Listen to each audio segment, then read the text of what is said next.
return to a life in exile is Carly's biggest fear. But right now, there are other problems. There's only one place to escape the swarms.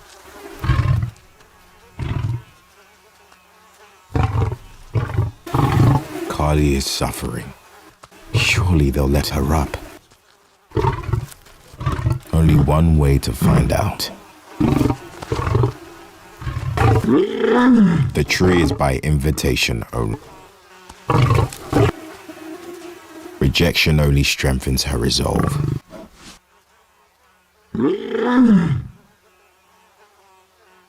Carly must seize the moment.